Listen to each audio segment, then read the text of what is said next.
Shalom, WJC family. Time for our weekly Torah Talk. This week in Shul, we will be reading Parshat Shelach, or Shlach Lecha, the story about the Miraglim, or the spies, who Moshe sends to scout the land of Israel. This is, maybe a year and a half into their time since leaving Egypt. And it seems that right here at this moment, there's a chance for the wandering in the desert to be skipped and the Jews to enter the land. The spies 10 come back and say, it's a beautiful land, but the people are far too big for us to conquer it. Joshua and Caleb, 2 additional spies, come back and they say, yes, the people are big, but have faith and we'll defeat them. The people side with the 10 over the 2, and God, in wrathful sort of anger, says, fine, you guys are going to the desert. Only your children will inherit this land along with Joshua and Caleb. I want to look in particular today at the line of the 10 spies. What do they say in their moment of doubt? They say, Vanahi be'einenu kechagavim, they say, we saw there the Nephilim, and we looked like grasshoppers in our own eyes, and so we must have looked to them. Right, these spies are having a moment of self-doubt, of lack of confidence. And not only do they see themselves as an impossible task, but they place that judgment of themselves in the eyes and the hearts of the Canaanites who they see there. It's a psychological phenomenon that I think we are all familiar with, right? When our own self-doubts, we assume other people see us in a way other than they really do, maybe in the way that only we see ourselves at our sort of most vulnerable moments. But Rashi, the medieval commentator, he says, how do they know what these Canaanites thought of them? So Rashi quotes a passage in the Talmud. It says he actually heard them talking. And what did they say? They said, there are ants in the vineyards that look like human beings. Right? They saw the scouts and they thought they were ants. They were so tiny in their eyes. So the Kedusha Levi comes along. He says, what is this midrash all about ants? They said we look like grasshoppers. One has nothing to do with the other. And so the Kedusha Levi, the Hasidic commentator of a much more recent generation, he says, this is what he's trying to get out. He meant that the people did say that they saw them like ants. But ants aren't so bad.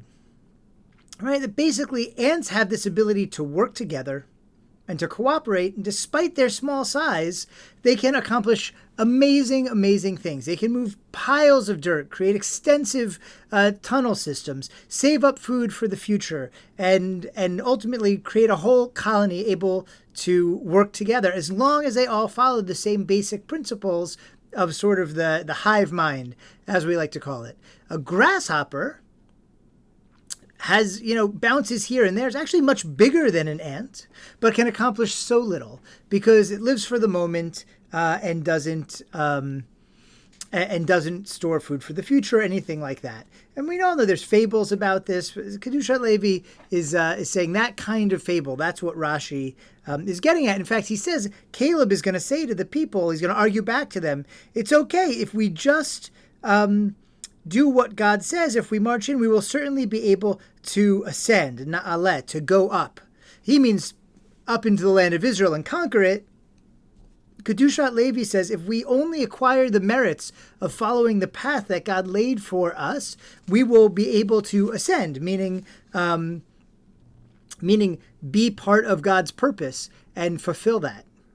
Right? So what's fascinating to me about all these midrashim, about all these arguments, is that the size doesn't really matter, right? The truth is that when the Canaanites, if we believe the midrash, say we saw these Israelites, they were like ants, strange-looking ants moving around the vineyard, they might have meant it in a very favorable way. There's they're little, these guys in the vineyard, but boy, they could, destroy all our crops, conquer our land. Ants are amazing in what they are able to accomplish. And so maybe they said it out of fear.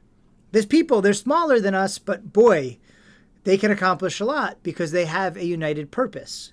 The spies who had lost the sense of that purpose said, they saw us like grasshoppers, and in fact, much bigger organism, but that can accomplish a lot less in the world because they don't work together, because they don't cooperate, because they don't have a shared purpose.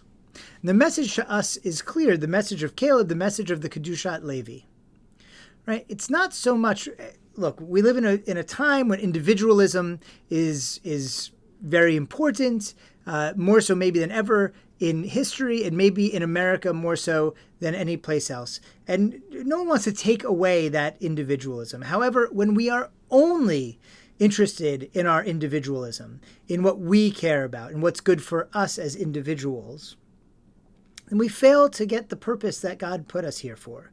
We are not programmed as people to be isolated organisms, to be alone, to work only individually.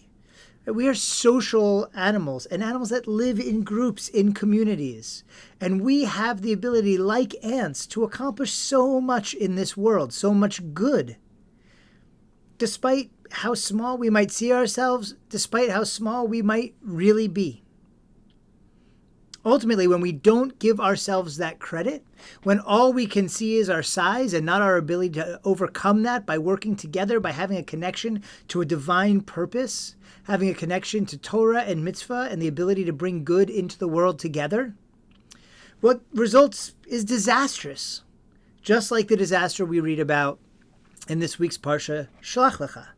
But when we do work together, when we have a sense of God's purpose for the Jewish people, for humanity in general, to do tikkun, to make the world better, to build great systems of support for those most in need, to be representatives of holiness in the world, to help other people see that there's a sacred layer to reality that we mostly ignore, but that is worth paying attention to.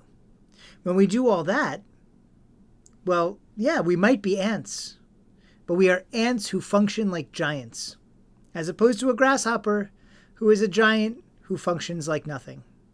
May we all have that sense of belonging, that sense of togetherness. May we make the effort to become part of communities, sacred communities, synagogues, and clubs and special interest groups dedicated to bringing good into the world, to learning together and to doing together, to do the great projects that will allow us all to fulfill our destiny, to be on the path that God meant for us as individuals, but as individuals linked to something much greater than ourselves. Then we can look and say, yeah, we may be ants, but when ants work together, we can accomplish so much. May we accomplish just as much. I wish you a Shabbat Shalom.